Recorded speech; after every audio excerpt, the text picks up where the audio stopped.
Hai, bertemu lagi di channel obrolan horor. Oke, jadi di video kali ini gue akan ceritain cerita horor yang berjudul KKN Berujung Teror. Dan gue berterima kasih kepada Restu Wiratmoja atau pemilik akun Twitter @restu4718300152 sudah memberikan izin untuk bisa menceritakan kisah ini dan menjadi pelajaran bagi kita semua. Sebelum memasuki ke pembahasan, alangkah baiknya untuk subscribe channel ini dan aktifkan loncengnya biar tak ketinggalan cerita selanjutnya. Jadi, selamat menikmati ceritanya.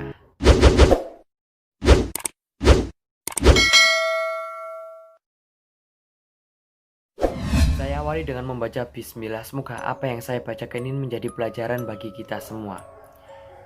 Oke, yang pertama saya akan mengenalkan tokohnya terdahulu, karena akan ribet juga jika tidak mengenalkan orang-orang yang bersangkutan.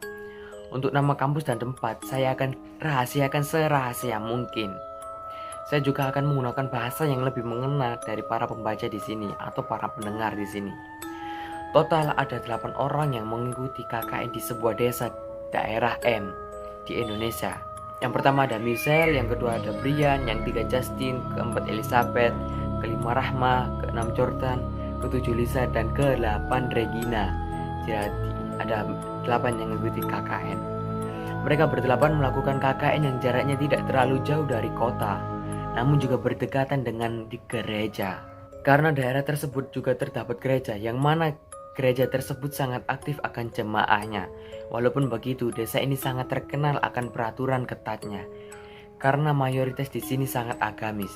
Jika melakukan sesuatu yang melanggar, bisa-bisa terjadi sesuatu yang kurang disenangi. Rahma adalah salah satu mahasiswi yang sangat peka.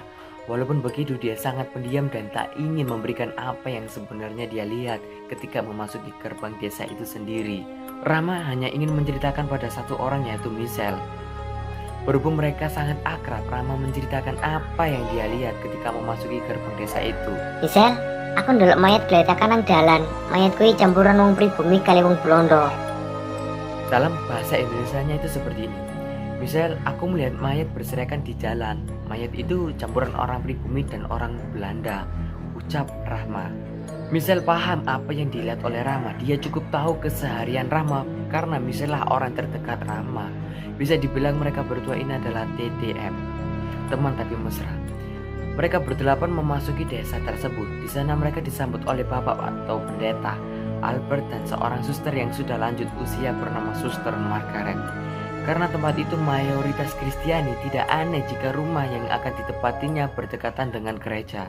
Michelle, Brian, Jordan, dan Justin menempati rumah bapak pendeta tadi. Sedangkan Regina, Rahma, Lisa, dan Elizabeth menempati tempat Suster Margaret. Saya tambahkan, Rahma adalah salah satunya mahasiswa yang beragama Islam dari peserta KKN tadi. Sedangkan selain Rahma, mereka beragama Kristiani. Duk, tempat yang kau tempati ini dulunya bekas peperangan antara pribumi dan wong Blondo atau orang Belanda. Tak usah heran jika salah satu dari kalian melihat mayat bergelimpangan di jalanan. Senyum Suster Margaret. Rahma takjub dengan kemampuan suster tersebut. Dia lebih mengetahui tentangnya dibandingkan teman-temannya. Maaf suster, saya muslimah. Apa suster menyediakan tempat ibadah untuk saya? Tanya Rahma kepada suster. Suster Margaret memberitahu ruangan khusus untuk dirinya beribadah. Tempatnya hanya bisa membuat satu orang saja, lengkap dengan Al-Quran, mukena, sarung, dan sebagainya. Jiwa toleransi Suster Margaret ini bisa dibilang telah memanusiakan dirinya, karena bisa menghargai antara pemeluk agama lain. Kalian jangan memasuki gereja tanpa izin, karena suster di sana akan melakukan perjamuan kudus. Kalian mengerti? Ucap Suster Margaret. Perjamuan kudus yang dimaksud di sini adalah dengan mempromosikan diri sebagai seseorang yang harus mengoreksi dirinya sendiri dalam segala hal, atau sebagai pengingat jasa Tuhan Yesus dalam pengorbanan diri. Mereka berempat sangat memahami apa yang dikatakan oleh Suster Margaret, karena mereka baru saja datang. Suster Margaret membiarkan mereka berempat untuk beristirahat dahulu. Lisa mengawali percakapan antara keempatnya. Kok tempat ini rada serem ya? Kok tempat ini rada seram ya? Ucap Lisa. Neng kene kuwi pembantaian antara pribumi lan Blondo. Pantas saja seram. Korbannya masih pasti dibiarkan saja membusuk di jalanan, ucap Regina. Rama menyimak obrolan mereka. Setiap kamar diberi liontin salib. Aku penakon, liontin iki menawi mangsur bakal ono tulah opo. Dalam bahasa Indonesianya seperti ini. Aku ingin tanya, liontin ini kalau ke bawah bakal ada bencana apa? Tanya Rahmat. Regina dan Lisa saling menatap. Maksudmu? Apa tanda khusus ketika demit mancing neng omah? Tanya Rahmat. Mereka bertiga hanya diam, tidak ada satupun jawaban yang terucap. Oh ya, besok kita langsung dapat tugas, jadi sebisa mungkin kita harus cepat. Regina mengalihkan pertanyaan dari Rahmat. Karena tidak ada jawaban, Rahma kembali menatap dinding kamar yang penuh dengan liontin itu. Keesokan harinya mereka langsung menuju ke kantor kepala desa. Mereka meminta izin untuk melakukan atau menjalankan KKN di desa tersebut. Alhasil mereka mendapatkan izin. Mereka kembali ke tempatnya untuk menyiapkan proker yang akan digarapnya. Mereka sepakat untuk berkumpul di rumah Suster Margaret. Namun dari ke-8 orang itu hanya Jordan dan Elisa yang tidak hadir. Kemana Elisa dan Jordan? Tanya Michelle. Mereka berdua pergi ke gereja, jawab Brian. Hah? Mereka berdua ke gereja?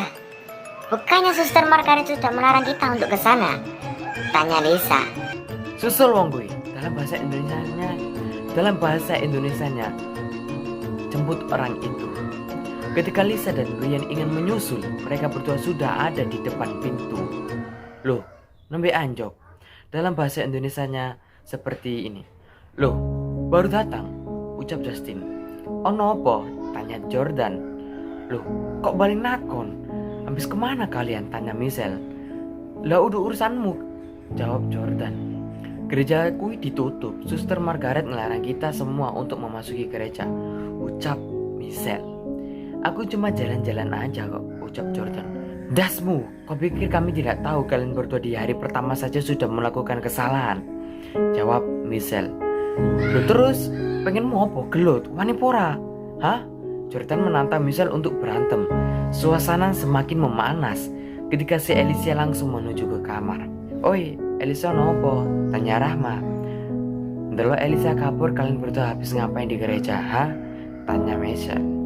Lah aku supaya weruh, aku cuma jalan-jalan tok, ucap Jordan. Oh, jalan-jalan? Tanya Michelle. Wis cukup, besok stres aku nang gini, teriak Lisa.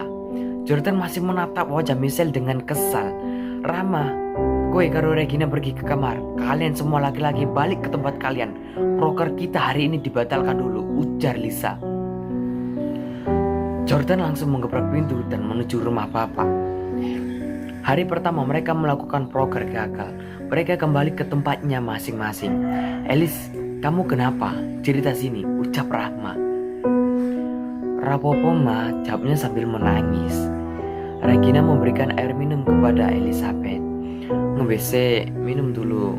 Suster Margaret mana? Tanya Regina.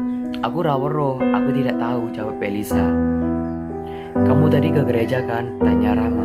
Elisa menatap wajah Rama. Siapa bilang aku ke sana? Tanya Elisa. Loh, Jordan tadi bilang ke sana bareng kamu. Emang kamu ndak bareng? Tanya Rama. Oh, kowe lebih percaya karo Jordan dibanding karo aku. Oh, kamu lebih percaya dengan Jordan dibandingkan dengan aku. Kok kamu marah sekali setiap aku nanya kamu habis dari mana? Sebegitu privasinya? Tanya Rahma. Elisa pergi meninggalkan mereka berdua. Elisa nopo? Tanya Regina. Rawero.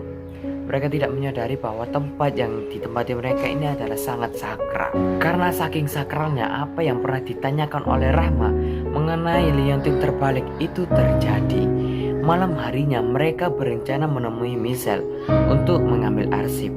Namun, ketika dia menatap ke gereja, ada sosok wanita yang memakai gaun putih seperti nona Belanda. Wanita itu penuh dengan luka dan darah yang mengotori bajunya. Mbak, lagi ngapain di situ?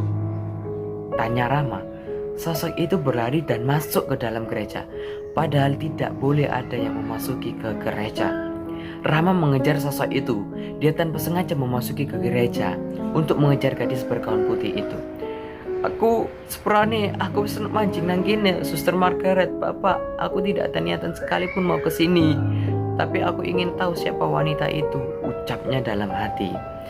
Rama memasuki gereja itu dan menatap satu persatu sisi yang ada di dalam gereja. Di dalam gereja, Rama tidak menemukan satupun suster atau pendeta. Kok gereja ini sepi yo? Tanya Rama. Dia bingung, katanya gereja sedang ada ritual khusus. Tapi mengapa suster tidak ada? Dia juga tidak melihat Suster Margaret seharian ini. Rama memegangi kursi tempat para jemaah berdoa. Dia melihat patung Yesus di setiap dinding. Rama kembali melihat wanita itu di sebuah ruangan. Ketika dia ingin mengejar lampu, gereja mati secara tiba-tiba. Halo? Apa ada orang? Rama merasakan hawa merinding yang begitu kuat. Sampai tubuhnya bergetar ketakutan. Rama melakukan mundur dan menabrak bangku yang berjejer memanjang untuk duduk para jemaah. Au, betisku. Dia masih memandangi sekeliling ruangan gereja. Lampu dengan sekejap berkedap-kedip. Loh, ono apa iki? Desa. Dari kejauhan, Rama melihat sosok wanita itu ingin mendekat. Sosok itu mendekati Rama. Rambutnya dibiarkan saja mengebiar ke arah depan. Rama melangkah mundur, dia ingin sekali menggapai pintu masuk gereja. Siapa kamu? Teriak Rama. Sosok itu tetap bergerak maju sambil menunjukkan telunjuknya pada Rama. Sosok itu seperti marah besar akan kehadirannya di dalam desa ini. Rama berlari menuju pintu masuk gereja. Namun, baru saja dia ingin memegangi daun pintu. Pintu sudah tertutup rapat. Rama terkunci di dalam gereja bersama dengan sosok misterius itu. Tolong, sepurane, teriak Rama sambil menangis. Ojo mari kene, jangan mendekat. Rama terus berusaha membuka pintu, namun pintunya seperti terkunci dari luar. Sosok itu menggapai tubuh Rama, namun pintu sudah terbuka terlebih dahulu. Alhamdulillah, mutur suwun Gusti. Dok, kamu lagi apa? Suara itu sangat familiar di telinga Rama. Suster, tadi aku. Kenapa kamu masuk gereja? Aku. Cepat kembali. Rama berbalik arah menuju rumah Suster Margaret. Dia nampak ketakutan melihat sosok wanita itu hampir menyentuhnya. Hari berikutnya, suster dan bapak mengumpulkan ke-8 orang ini. Raut wajah mereka berdua bisa ditebak sedang kecewa dan curiga. Kalian tahu kenapa kalian saya kumpulkan? Apa kalian tahu? Teriak bapak.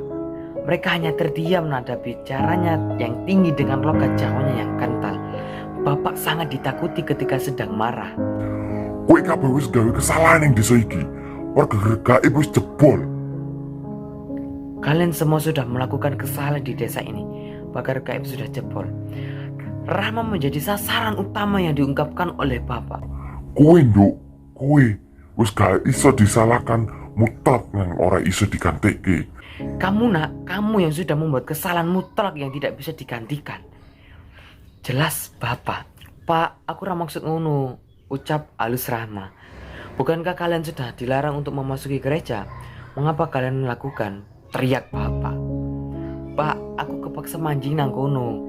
Ada seorang wanita berpakaian seperti bule, seperti belondo, menggunakan gaun putih bercak merah seperti darah di wajah, tangan dan kakinya. Wanita itu memasuki gereja. Aku ingin mencegahnya, tapi dia masuk tanpa mengindahkanku.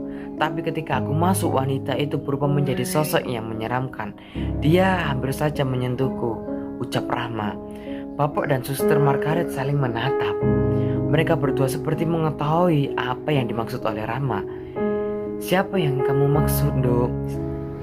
Sudah, kalian jangan mengulanginya lagi, ucap bapak. Aku penakon. Aku mau tanya, ucap Rama. Takon opo, Dok? Tanya Suster Margaret. Sosok wanita itu siapa? Mengapa dia berada di dalam gereja? Dan mengapa dia sangat marah kepadaku? Sosok itu adalah korban dari pemerkosaan yang dilakukan oleh orang pribumi terhadapnya. kalian tanpa sadar telah memberikan peluang pada sosok itu untuk membalaskan dendam. Jelas, suster. Salah kita apa? Tanya Lisa. Ada yang melanggar peraturan di sini. Sosok itu tidak terima. Dados pripun, suster? Nanti kita akan melakukan persaksian terhadap seluruh pendeta dan suster. Tujuannya untuk mengetahui siapa yang telah melakukan sesuatu terlarang di dalam gereja. Rama melihat keresahan di wajah Elisa dan Jordan. Sepertinya mereka melakukan sesuatu di hari pertama. Rama menyembunyikan ini dan berencana mencari tahu teka-teki di balik munculnya wanita itu. Rama memberitahu kepada Michelle bahwa dirinya meyakini ada yang menjanggal di dalam pikiran Elisa dan Jordan.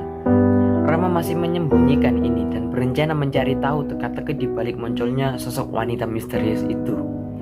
Karena belum ada penjelasan dalam masalah ini, Rama memberitahu kepada Michelle bahwa dirinya meyakini ada yang menjanggal di dalam pikiran Elisa dan Jordan. Aku juga berpikir seperti itu. Mereka berdua tampak mencurigakan, ucap Michelle. Cel, apa tidak sebaiknya kita hentikan aja kakek ini dan meminta surat permohonan mengganti lokasi? Aku tidak tenang berada di desa ini, ucap Rahma. Tunggu 3 hari lagi, jika keadaan belum membaik kita akan mengganti lokasi itu. Tiba-tiba dari dalam rumah suster, Regina berteriak istri, suaranya membuat Rahma dan Michelle kaget. Del, suara Regina, ujar Rahma. Ayo cepat ke dalam, ucap Michelle. Rahma dan Michelle segera masuk ke dalam kamar. Regina sedang dicekal oleh suster dan Lisa. Liontin salib tiba-tiba menghadap ke bawah. Rahma tahu ada demit yang menyerang Regina. Astagfirullah ke Liontine, sambil menunjuk ke arah Liontin. Nang, cekel tangannya, Nang. Nak, pegang tangannya, ucap suster. Michelle memegangi tangan Regina, diikat oleh Rahma. Lisa mengambil air suci dari gereja yang diambilnya dari kamar suster. Suster membuka Injilnya dan membacakan 1 ayat sembari menempelkan liontin salibnya di dahi Regina. Kita juga mengalahkan yang jahat melalui kekuatan Roh Kudus. Yang ada di dalam kita lebih besar daripada roh jahat. Regina makin melawan dan tertawa keras. Demit itu dan tak putus asa dan terucap, Rot the overpells in the hell. Suster Margaret mundur. Malangkahnya tak percaya dengan ucapan itu. Regina terus tertawa kencang. Lisa, panggil bapak segera, teriak suster. Lisa segera menuju ke tempat kediaman bapak. Rot the overpells in the hell. Ucapnya sambil tertawa. Gina, sadar Gin, ujar Rahma. Bapak datang sambil membawa Injil dan melukai jarinya untuk menghentikan demit yang merasuki Regina. Darah itu ditempelkan di dahi Regina. Semua telah kuserahkan kepada kuasa alam. Roh Kudus adalah penyelamat kami semua. Membusuklah kalian di neraka. Iblis membawa sial, ucap Bapak. Regina tak sadarkan diri. Darah Bapak menetes hingga mengenai wajah Regina. Lisa segera membawakan Hansaplast untuk menutupi luka Bapak. Regina membersihkan wajah. Suster Margaret masih menatap tubuh Regina dan keheranan. Bapak keluar terlebih dahulu dan diikuti oleh Suster Margaret. Tampaknya ada sesuatu yang dibicarakan serius. Elisa mana? Tanya Rahma. Dia semenjak setelah kumpulan tak pernah lagi muncul. Aku tak tahu, ucap Lisa. Bocahku gak tulah. Dalam bahasa Indonesianya itu seperti ini. Anak itu bikin bencana. Karena ada sesuatu yang serius dibahas. Sepertinya bapak dan suster tidak main-main. Terdengar suara hentakan dan nada tinggi dari bapak. Kel, aku ke depan dulu, ucap Rahma. Rahma berencana mendengarkan obrolan mereka. Dia mendengarkan segelintir ucapan yang keluar dari mulut bapak dan suster. KKN ini bakal tak bubarke. Rahma tak percaya mendengar ucapan itu langsung dari bapak. Dia kembali menuju kamar dan memberitahu Michelle. Michelle dan Lisa sontak tak percaya juga. Mengapa KKN ini bisa dihentikan? Oraiso, kita harus meminta waktu, jangan sampai KKN ini sampai gagal, ucap Michelle dan pada Rahma. Sel, delok wis akeh korban, lebih baik kita hentikan saja, ujar Rahma. Suster Margaret memasuki kamar dan mendengarkan obrolan Lisa, Rahma, dan Michelle. Kalian tak usah khawatir, KKN ini masih tetap berjalan. Kalian hanya diberi waktu 2 hari saja. Jika teror masih berlanjut, kalian harus keluar dari di desa ini. Julia tidak menyukai salah satu di antara kalian, ucap suster. Seberani suster, mengapa pertimbangan ini begitu cepat? Siapa itu Julia? Apa maksud dari Julia tidak menyukai salah satu di antara kami? Ucap Michelle. Keadaan mulai hening. Suara menghela nafas panjangnya. Dia menyenderkan bahunya kepada dinding kamar. Di hari pertama Bapak melihat ada 2 orang yang memasuki gereja tanpa izin. Mereka merupakan penyebab utama marahnya Julia. Julia sendiri adalah sosok noni Belanda yang sudah terkenal di desa ini, ucap suster. Mereka berdua sudah melakukan hubungan terlarang di dalam gereja. Mereka telah berdosa karena melakukan hal sehina itu di rumah Tuhan, ucap suster. Maksud suster Jordan dan Elisa, ujar Lisa. Kok seliramu weruh? Tanya Risa. Benar, mereka berdua, ucap suster. Aku tahu, dia setelah kumpulan langsung membawa koper dan menuju ke arah kota, ucap Lisa. Mereka berdua kabur, teriak Michelle. Suster, tanya Rama. Kita harus melakukan doa rosario bersama di gereja malam ini, ucap suster. Malam ini juga, tanya Michelle. Maksud dari doa rosario itu apa? Tanya Rama. Michelle menjelaskan mengenai doa rosario yang dimaksud. Doa ini digunakan untuk keselamatan dan ketenangan agar terhindar dari segala mara bahaya. Aku di kamar saja, ucap Rahma. Aku tahu kok ini hanya teruntuk penganut seperti kami saja. Kami juga berdoa sesuai kepercayaan kami dan kamu berdoa sesuai kepercayaan kamu sendiri, ucap Michelle.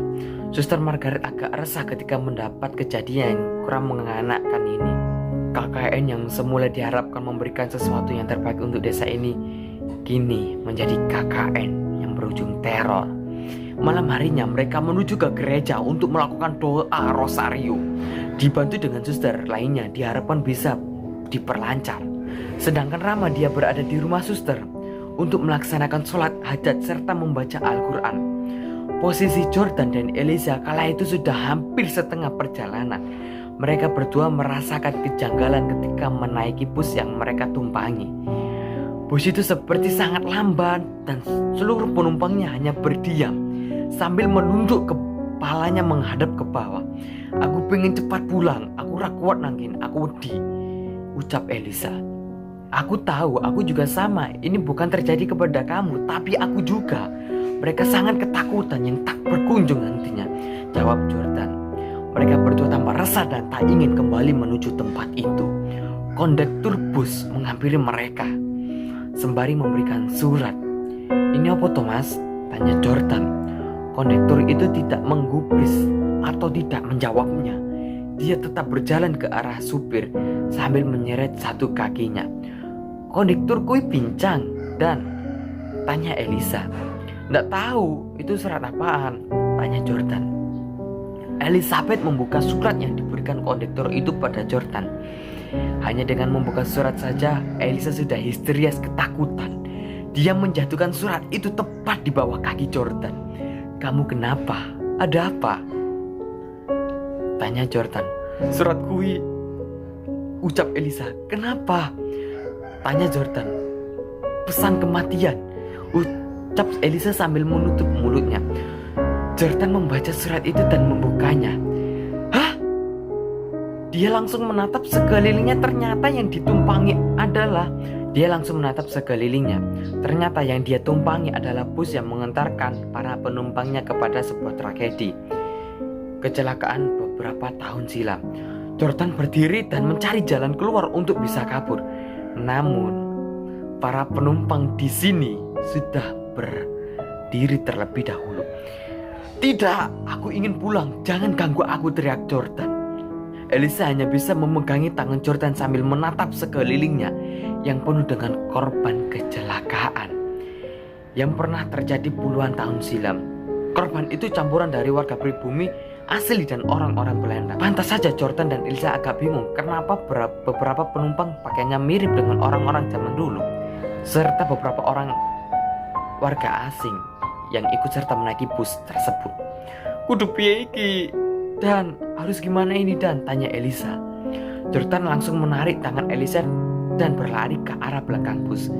Mereka berdua terombang-ambing karena bus yang ditumpanginya melaju sangat kencang. Bunyi klakson sangatlah kencang. Jordan dan Ilyas menatap ke arah depan dan bus itu menabrak sebuah pohon dan terguling. Anehnya, Jordan dan Elisa sudah berada di pinggir jalan dan bus itu menghilang dalam sekejap. Tubuh Jordan dan Elisa penuh dengan darah. Mereka meraba-raba sekelilingnya. Tangannya mencari sesuatu untuk bisa diraih dan menarik tubuhnya yang sudah tak kuat lagi. Rasanya seperti hampir ingin mati. Sedangkan Rahma, dia sedang membaca Al-Quran, surat Al-Jin. Ketika berada pada ayat 11, berarti, dan sesungguhnya di antara kami ada orang-orang yang saleh, dan di antara kami pula ada yang tidak demikian halnya, adalah kami menepati jalan yang berbeda-beda. Lampu itu di sekelilingnya berkedap-kedip, kadang mati, kadang juga menyala. Bunyi liontin salib berubah menjadi semula, di atas kini menjadi menghadap ke bawah. Rahma tahu sosok itu mendatanginya. "Aku tahu kamu ada di sini. Apa maumu?" tanya Rahma. "Aku tidak takut denganmu sekalipun. Aku memiliki Tuhan yang lebih mengetahui seluruh alam," ucap Rahma. Kowe ra usah campur urusanku. Batirmu bakal mati. Ucap sosok itu.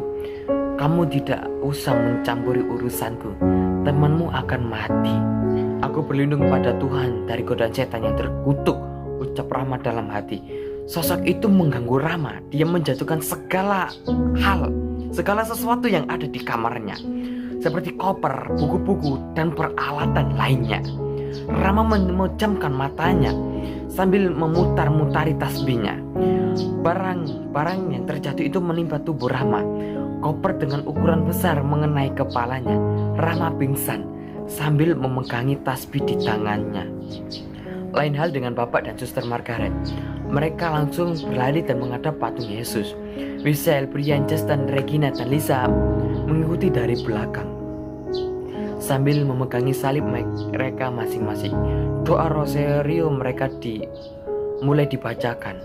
"Dengan nama Bapa, Putra, dari Roh Kudus, amin," ucap mereka bareng-bareng. Mereka terus berupaya melancarkan ritual doa rosario ini. Mereka terus saja berdoa seperti itu. Mereka tertuju serta dua orang suster lainnya mengucapkan doa-doa itu sebanyak puluhan kali. Tangan yang terus menggenggam, mata yang terus memejamkan, dan hati dengan penuh perasaan takut dari masa gelap. Mereka dihantui oleh rasa takut yang terus mendendam. Angin di luar mulai membesar dan terdengar jelas suaranya. Lampu gereja menyala dan mati sendiri dengan tiba-tiba. "Terus berdoa, jangan berhenti," ucap Suster Margaret. Pintu gereja terbuka lebar dengan sendirinya. Mereka terus berdoa. Krak! Lampu gereja mati total. Regina dan Elisa saling berpegangan tangan. Mereka mulai ketakutan. Ah! Teriak kencang dari Justin. Tubuhnya terseret seperti ada yang menariknya. "Justin!" Mereka mulai membentuk lingkaran. Suara hentakan tangan di tembok. Sosok itu merayap di dinding. Suster! Teriak Lisa ketika melihat sosok itu. "Justin mana?" tanya Michelle. "Jangan keluar dari lingkaran ini. Sosok itu sedang mengincar kita. Justin baik-baik saja. Dia hanya dibuat pingsan saja. Jangan keluar dan tetap berpegangan tangan," ucap Bapak. Sosok itu mulai mengganggu mereka dan mengubah tatanan bangku para jemaah. Bangku itu hampir mengenai kaki Regina dan Elisa. "Suster, bagaimana?" ucap Michelle. "Tenang, jangan terbawa suasana. Bapak masih mencari cara agar iblis itu tidak berani mendekatinya." Mereka semua saling berpegangan tangan sambil berdoa dalam hati. Sosok itu tidak bisa mendekat dan mencari cara agar bisa menghentikan mereka. "Teruslah seperti ini, iblis itu akan terbakar," ucap Bapak. Bapak membacakan doa sampai sosok itu berteriak kencang sambil memegangi kepalanya. Dia kemudian menghilang ketika lampu gereja menyala. Regina pingsan karena dia sudah tidak kuat lagi. "Gin, kamu kenapa?" "Dia hanya kelelahan." Sosok itu membuat pikiran kita terbebani dengan masa lalunya, ucap Bapak. "Lalu bagaimana selanjutnya, Pak?" tanya Brian. Kita akan memasang pasak di sekeliling gereja untuk mencegah dia masuk ke tempat ini lagi, ucap Bapak. Temanmu yang satu lagi mana yang menggunakan hijab? Tanya Bapak. Yang dimaksud di sini adalah Rahma. Dia ada di rumah suster, ucap Michelle. Berterima kasihlah kepadanya karena keimanannya yang kuat dan dia dapat melawan Julia. Julia tidak mungkin segalak ini jika ada seseorang yang tidak membuat kerusakan. Keesokan harinya mereka mendapat laporan kalau 2 orang temannya sedang berada di rumah sakit. Jordan karo Elisa kecelakaan, tapi jari nerono bekas kendaraan yang tempat kuwi, ucap Brian. Mereka berenam menuju ke rumah sakit yang dimaksud, diikuti oleh suster Margaret dan Bapak. Bapak dan suster berhak memberikan hukuman kepada mereka berdua sudah melanggar janji kepadanya. Di rumah sakit, Jordan dan Elisa hanya menutup wajahnya. Dia malu karena telah melakukan kesalahan. Lebih baik kalian menghentikan kakak ini. Ojo sampai ulang maleh. Ra elok. Setiap yang melakukan kesalahan itu ada resikonya, ucap Bapak. Suster dan Bapak mendampingi mereka berdua untuk melakukan doa rosario. Mereka hanya meminta maaf kepada penunggu desa tersebut karena telah melakukan kesalahan yang sangat fatal. Beberapa hari kemudian mereka bertelapan pamit untuk kembali ke kampus dan meminta rekomendasi untuk dialihkan tempat KKN yang dijadikan proker kuliahnya nanti. Narasumber menambahkan bahwa sosok itu akan menjadi baik jika yang dilakukan oleh pendatangnya juga baik. Namun sosok itu akan menjadi teror apabila pendatangnya melakukan sesuatu yang dilarang. Nah, thread ini dibuat untuk memberi pelajaran, berarti terkadang apa yang kita lakukan akan berimbas kepada diri kita sendiri dan menjadikan tempat manapun dengan penuh kehormatan. Di mana bumi dipijak, disitulah langit dijunjung. Maaf apabila ada kekurangan dan kesalahan di cerita ini. Terima kasih, semoga banyak pelajaran yang bisa kalian dapat dari cerita. Nah, itulah cerita dari KKN berujung teror. Buat kalian penasaran dengan siapa sih Julian dan siapa sih Suster Margaret itu? Kalau kalian penasaran, kalian bisa komen di bawah. Kita akan flashback ke masa lalu Julia dan Suster Margaret. Oh ya, lupa aku. Buat kalian yang mempunyai cerita horor, kalian bisa aja DM di Instagram @obrolan_horror. Sekali lagi jangan lupa untuk subscribe channel ini dan aktifkan loncengnya biar nggak ketinggalan cerita-cerita selanjutnya. Dan jangan lupa untuk share ke media sosial kalian biar apa yang kalian tahu orang lain juga tahu. And see you next video. Bye.